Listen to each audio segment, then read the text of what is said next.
Well, hello and welcome everybody. This is Randy Replay's bye-week break. The Minnesota Vikings have no football this week, but we're going to bring you up to speed on everything that has happened so far this season in the land of the purple. The Minnesota Vikings, currently in the division, stand at 2-9 last place. The Bears 6-4, the Lions 5-5, the Packers 2-8. The Minnesota Vikings have lost 6 of their last 6 games played and 6 of their last 7. So we're in a bit of a slump. The Minnesota Vikings have made some strides to bring in a whole new look in the offensive line. Of course, we brought in Joel Bitonio, Brian Winters, Dion Dawkins as some of these pieces that will hopefully help us. And as we take a look at the draft picks, we don't have a pick until the 4th round from the trade from Cleveland to acquire one of these new players. So we traded away the first 3 picks from this year and then the first 4 from next year to get these guys in here. And since that trade, we have gone 0-6. So is it working out? Probably not, but that's how this league works. Sometimes it works, sometimes it does not. So we're going to go ahead and get into these stats here. And we're going to go by player stats first, and then we'll go by team stats and all of that jazz. So the Minnesota Vikings have 3 quarterbacks on roster. Stephen Campagna labeled the captain and the starter at the beginning of the season coming out of preseason. And so far he has had an okay season for a rookie. He has 2,802 passing yards. He is 189 for 322. That is 58% completion percentage for those of you that did not know how to do math or simply didn't look over here. 322 passing attempts and 189 completions, 15 touchdowns, 18 interceptions. Yards per attempt is 8.7. He has the longest pass of 76, and he has been sacked 62 times on the year. Out of the 11 games that we have played here, he has played in 10 of them. Smeg, 1,009 yards. He is 81 for 132, 10 touchdowns, 6 interceptions. So despite being second, he did get a couple starts. He has more touchdowns than interceptions. So that is something to watch. He's been sacked 15 times and has the longest pass of 29, averaging 7.6 yards per attempt. And then Kyle Sloter signed off the practice squad, and he came in relief for Stephen Campagna in the Broncos game after we went down by 25 or 26 points. He has 253 yards. He is 22 for 33, 0 touchdowns, 2 interceptions in relief. He has been sacked 3 times in the 1 game he has played this season. Now we're going to take a look at rushing. Aaron Moss leads the team by a country mile in carries. He has 94 carries. He just hit 500 yards in the last game. Only 1 touchdown, though. He's averaging a team-high 5.6 for the running backs, mind you. For the running backs. Also has 1 fumble. Sam Gable. He has 78 carries, 399 yards, just shy of 400. He has 6 touchdowns, leads the team in terms of rushing touchdowns. He has 39.9 yards per game. Now, the reason you're going to see these low numbers is because we work off of a rotation. Every play, a different rotation is in there for wide receivers, tight ends, and the running back. So you're not going to see one guy really stand out, and for Aaron Moss to do that, that is just incredible with all the opportunities he has had. Justin Vanderschaaf has 52 carries, 261 yards, and a touchdown. He also has 3 fumbles, all of them coming in the red zone. He has played in all 11 games. Travis Parker, 44 carries, 190 yards. Terrence Felix, 34 for 175. Stephen Campagna, the quarterback, 21 carries, 121 yards, and a rushing touchdown. Darian Wilson, the wide receiver, 5 carries, 47 yards, and a touchdown. Smigel, 7 for 34 with a fumble. Matthew Peterson, 9 for 27. He has 3 touchdowns.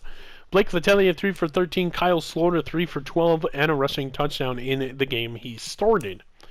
Receiving it is Luke Slazewski. At one point was the #1 wide receiver in terms of yardage, and then he kind of fell off. Teams became a little bit wise to what we were doing with him, and they started double covering him. Since then, he has been incredible. 48 catches, 861 yards, leads the team in yardage and completions, and ties the lead with Darian Wilson for touchdowns on the season at 5. You can take a look at some of his other measurables, like 78.3 yards per game, leads the team, and average completion per attempt, or for catch, sorry. Average completion is a big 17.9. I do believe that leads the team in receivers as well. At one point, he was the #1 receiver in the NFL, like I said. So here we go. Darian Wilson, 38 for 603, 5 touchdowns. Cole Smith, 37 for 448. Giashi Peterson, 25 for 417. He had a touchdown. Cameron Quick, 21 for 340. He has a touchdown. Lou Wang, 21 for 310, 3 touchdowns. Blake Letelier, 22 for 303 touchdowns. He just returned from an injury that kept him out of action for 3 weeks. Luis Gonzalez, 22 catches, 292 yards, and 3 touchdowns. He's having a good season. Travis Lee, 17 for 157 and a touchdown. Justin Vandershoff, 11 for 68 and a touchdown. Aaron Moss, 5 for 67. Josh Gable, 7 for 64. Travis Porker, 4 for 45 and a touchdown. Sam Gable, 8 for 43. Terrence Felix, 3 for 41. Matthew Peterson, 3 for 8 and a touchdown. So lots of receivers here for the Minnesota Vikings on roster. It's worth noting that we have not mentioned Daniel Hendricks yet. He's a running back that went down in the preseason with a torn pectoral. He is out for the season. It's sad because in the preseason he was pretty good. He has a lot of strength and he can move with the best of them. 5'8", 160 out of Abilene Christian. But good golly, man. You see a talent like that go down in the preseason and miss out on his first season in the NFL, it's sad. But such is life in the NFL. The game has to continue. Nobody cares about blocking. We're going to go to defense and look at total tackles. And it's Rashid Spinks leading the team with 82. He has proven to be a very good asset here as the middle linebacker is involved in most of our plays. So for this, we're just going to go off total tackles and tackle for loss here. And then we'll go into interceptions, sacks, and all that good stuff with the defense. So here we go. Rashid Spinks, 82 and 9 tackles for loss. Justin Lewis had 70 tackles so far this season at week 12 with 6 tackles for loss. Jalen Myrick, the cornerback, 58 tackles, 2 for a loss. Zachary Anderson, 46 and 8. Aaron Nelson, 45 and 1. Paul Fritchie, 42 and 1. Thaddeus Rozu, 41 and 2. Poi Trolamalu, the standout strong safety, 34 tackles on the season and 2 for a loss. Now, you're not going to see anybody stand out as well because we do the same thing with the defense on that rotation. Robert Nichols, 34 for 6. Tevin Fair, 33 for 8. Hey, look, Kenny Erickson also has 33. Thomas Cross, 25 tackles, sole owner. Arnsdorf and Oliver each have 24. David Arnold, of course, he is part of the Viking World Order, so he gets the VWO on the back of his jersey. 21 and 7. Drew Ward, 20 and 6. Ryan Bealo, 19 for 1. Jeremy Lindsey, 17 for 6. Scott Rethwell, 14 and 5. Josh Fitzer, 12 and 1. Sean Clausen, 6 tackles. Kevin Stark, 5 for 3. Richard Southey, 4 and 1. Now we're going to go into sacks. This is where it gets a little dicey. Drew Ward has 6. Having a great season so far through 12 games. Tevin Fair with 5, Thomas Cross with 4, Rashid Spinks, rather. Giashtian Lewis and Terrell Oliver each with 2. Matthew Arnsdorf, David Arnold, Ryan Bealo, Josh Fitzer, Kevin Stark each with 1. Interceptions. It's Robert Nichols leading the charge with 5. Justin Lewis with 2, Aaron Nelson with 2. Poi Trolamalu also had 2 as well, one of them being in the end zone. Can't remember what team, but I remember that because he dove. It was amazing.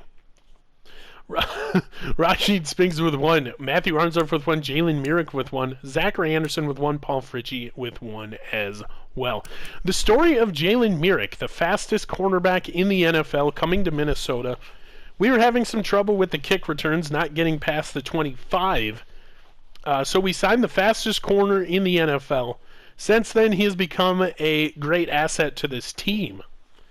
He's been thrown in the rotation. Mike Zimmer had to start him due to, I do believe that was Aaron Nelson going down with injury, so he got the start in the slot, I believe, in week 5. And since then, he has just been putting on a clinic for the last 7 weeks.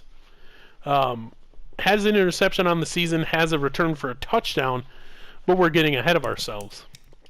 Pass deflections, this team is very good at deflecting passes, and we will go over that right now. Justin Lewis and Zachary Anderson each with 6. Matthew Arnsdorf and Jalen Myrick each with 5. Aaron Nelson, Paul Fritchie with 4, rather. Poi Tralamalu, Rashid Spinks with 3. Thaddeus Rosu, Kenny Erickson, Scott Rethwell each with a 1. We're not going to dive too much into that. Catches allowed. Forced fumbles, we only had 2 by Thaddeus Rosu and Justin Lewis. We have recovered 1 of those by Ryan Bilo in the last game against the Broncos, and then he ends up fumbling in the end zone when he is just crossing the goal line. I don't know what happened there, but there you have it. Block kicks, we have no block kicks this season, no defensive touchdowns, and 1 safety, I do believe, by Josh Fitzer. In the kicking game, our kicker is Brandon Baker. He is 21 for 22, had 1 kick block, longest this season of 52. And he is 35 for 36, had another 1 blocked on the extra points. 6 made out of 6 attempted inside the 29-yard line, 39 yards. Inside of 39 yards, he's 8 for 8. Inside of 49 yards, he is 4 for 4. And then past 50, he is 3 for 4, of course, had the 1 block. 71 kickoffs, 32 touchbacks for him. Taylor Pauline is our punter. He has 32 punts, punting for 1,719 yards, netting 1,448 of those. 7 of them going inside the 20, and 8 of those being touchbacks. Longest punt of 72 yards. He can boom it. Kick returns. Jalen Myrick has 67, 1,759 yards, and 1 touchdown of 91 yards. Vanderschaff, 2 kick returns for 43 yards, and longest of 24. Punt returns. Jalen Myrick also has 14 for 110, averaging 7.9 per punt return, longest of 14. Of course, he has been involved in every single game. So there you have it for the individual player stats. We're going to go into team stats right now. Sorry. In terms of total offensive yards, the Minnesota Vikings lead the league by a mile. It's insane. We are first in the league in terms of offensive yards, sitting at 2-9, 31st place in the league. So we don't have a pick until the 4th round of the draft, but it looks like we will get number 2 in each of those rounds. We lead the league in passing yards. We lead the league in rushing yards. Points per game, we lead the league at 31. That's the average, of course. 25 passing touchdowns, 14 rushing touchdowns, and 273 first downs. In the terms of defense, we're dead last. We have allowed 5,796. 4,064 of those being passing and 1,732 being rushing. We have allowed 519 points, best in the NFL. We have 26 QB sacks against the number 1, who is 42, so we're kind of in the mid-range there. 1 fumble recovery and 16 interceptions. Good for number 1 in the league there, so that is good. We lead the league by just 4. Of course, our division rivals, the Lions. We've thrown a lot to them this season, and the Patriots. Conversions. Go all the way to the left here. Try and figure out where we are. Okay, so we are 86 for 170. That is 50% third down conversions, and we are 7 for 22 on 4th downs. That is 31%. And 3 for 4 on 2-point conversions. Red zone efficiency. In 53 red zone trips, we have 26 touchdowns and 17 field goals. So we are pretty good scoring in the red zone once we get there at an 81% clip. And on the defensive side of the ball, we have allowed 86% of our red zone defensive trips end up in points. Out of the 51, we have allowed 33 touchdowns and 11 field goals. Penalties, we are one of the least penalized teams in the league, if not the least. We are the least, 15 for 161. The most through 12 weeks is Kansas City at 68 and 603. Oh my goodness. Turnovers, this is where we have struggled. The points off turnovers have been insane. 1 point, we have allowed 3 turnovers for 21 points. I do believe that was the game a couple weeks ago against the Kansas City Chiefs. So there you have it. We are minus 18 in the take give. We have 35 giveaways, 26 interceptions, and 9 fumbles lost. So it's it's been a rough road here to week number 12. We have 17 takeaways, 16 of those being defensive interceptions, and 1 fumble recovery that we later fumbled in the end zone. But yeah, I mean we're minus 18 in the take give. Kansas City number 1, of course. Those 3 interceptions that we threw to them did help them out greatly. And that is how the league stacks up for your Minnesota Vikings. As we look at the weekly awards, I do believe only one Minnesota Viking has cracked the weekly awards. We're just going to go through and make sure. Yes. So it was Smeagol's first start. He was 36 for 58, 444 passing yards, 5 touchdowns, 3 interceptions, 5 sacks, 2 carries, 6 yards. And that is against Patrick Mahomes. So if you look just to the right there, the AFC Player of the Week was our opponent that week in Patrick Mahomes. 25 for 32, 673, 7 touchdowns, 1 pick, 2 sacks, 1 carry for 3 yards. And of course the cornerback intercepting 2 of Smeagol's 3 picks in that game, bringing 1 back to the house. So that was an interesting game. If there's one game that you should go back and watch, it was that one, I do believe. Because we were in it for most of the first half, and then after coming out to the field for the second half, we just kind of folded. But easily one of the best quarterback performances, and that's saying a lot with 3 interceptions and 5 sacks. Since then, Smeagol has not had the start or has played in a game. That was 3 weeks ago. And so that's going to just about do it here.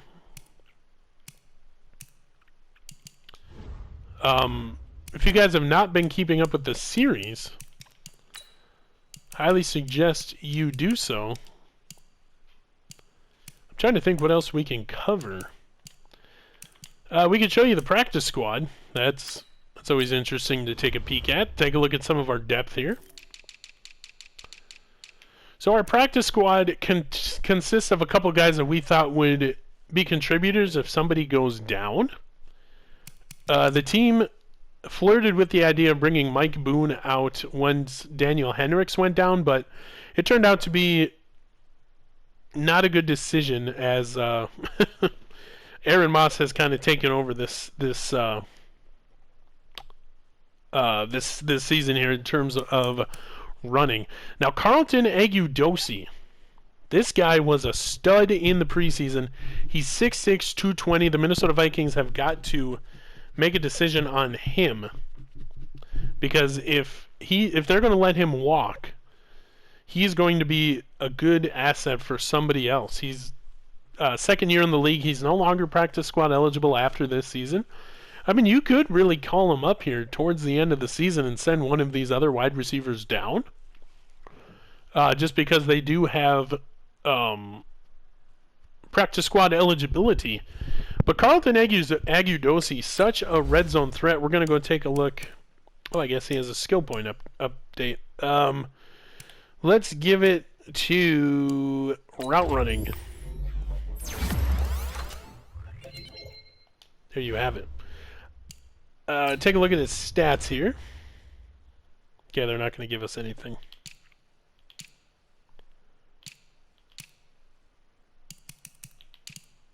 All right. Well, anyway, he's a 6'6", 220 out of Rutgers. Carlton Agudosi, a big stud for this team. This is how the rest, just low overall guys that the Minnesota Vikings think could help. Keith Townbridge, the tight end, 6'5", 262. Out of Louisville. Most of these guys will lose their practice squad eligibility after this season. So this practice squad will look super different next season. A lot of guys are scheme fit. I mean, that's basically it. So looking ahead towards the draft now as we close out this bye week in review, the Minnesota Vikings have, of course, the 4th, 5th, 6th, 7th this year that we got from Cleveland in one of the trades that we reviewed earlier. And the next season we have a 5th, a 6th, and a 7th, and that is it. So hopefully Ron Barr, the GM, can work some magic with these picks here this season and get some good players in here. Now, taking a look at the Minnesota Vikings draft board, we have Zach Shackelford, as you can see on the right-hand side of your screen, slated to go in the 5th round, and he is graded at 2nd round talent. So I do believe if this guy is there in the 4th round, you take him. Yeah, sure, you draft him a little early, but you have to take into consideration that this guy was graded at a 2nd round talent after being scouted by the Minnesota Vikings. Take that what it will, or take that for what it's worth. 6'4", 305 out of Texas. He will be 24 at the time of the draft, but he is a pass protector archetype that could really, really help this team. And then you enter the right tackle position. Same round, Trey Smith. They really like this kid out of Tennessee. He is tall. He's big. He will be 22 at the time of the draft as well. And he is slated as a 2nd round talent. So that really lit up the eyes here. We scouted a couple 1st round players just in case. The rest of the way, you have a couple undrafted guys. You have a 7th rounder in J.J. Taylor. That's meant to go in the 4th round, graded as 4th round talent. He's number 6. Felipe Franks is always a good option at 5th round, 6'6", 240, slated to go in the 4th. He's a field general from Florida, but he's got A- throw power and A+ accuracy for short, which is what we need. Then you have a couple scheme fit guys in the 7th round. You have a couple undrafted. Now this guy right here, 2nd round talent, that was a 1st round acquisition, 6'6", 220. We'd like to have him, of course, but not going to happen this season. And then the other guy here, 6'6", Alan Blazewski here. Kind of reminds me of Luke Slizewski, wide receiver for your Minnesota Vikings. 6'6", 300, 22 years old right now from Illinois. He has B ratings across the board. He is slated to go undrafted, but talent says he's late 3rd rounder, so this could be the diamond in the rough, as it were. So I do believe if some of those other guys from the top are not there, we're going to move him up to the 3rd place on our draft board. I do believe if these 3 guys are not there, you can look elsewhere. But these will be the 4th, 5th, 6th picks for your Minnesota Vikings just to get new blood here on the offensive line. If anything, for depth. Maybe some of these guys have a pretty good skills and they can be upgraded super quick. Another option here, and the 3rd round, if he slides to you, I do believe you take Andrew Thomas, 6'5", 320 out of Georgia at right tackle.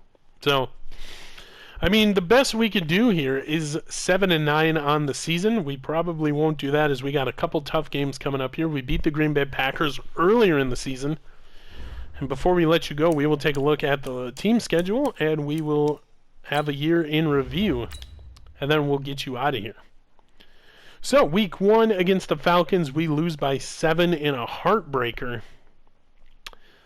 Week 2, we go to Green Bay. We beat them by a field goal, 38-35. That was the game of the year for Randy Replay. I highly suggest, if you're going to go back and you like what you see and you're going to go back and look at any game, I do suggest you go back and look at this one. It was a good game throughout.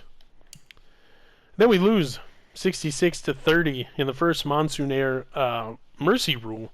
So as soon as another team goes up 30 points, we sim the rest of the game here in Vikings country. So we lose that one 66-30. We lose 23-48 against the Bears. And we are 1-3 on the season, sorry. And then we go to the Giants. We actually beat them in the most dominant performance this season. That was week 5, 44-30. And then we go on our 6-game losing streak, losing to Philadelphia 37-20, losing to the Lions 43-36, losing to the Washington football team 49-22, losing to the Chiefs 59-42, losing to the Cowboys 62-34, and our most recent loss to the Broncos 42-16. We are here week 12 bye week. And it doesn't get any easier as we have the number 1 seed in the NFC, the Seattle Seahawks, who could clinch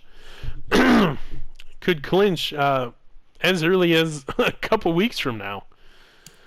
And then we're at home against the Lions and away at the Chargers. Then we finish off the season with the Packers and Bears at home.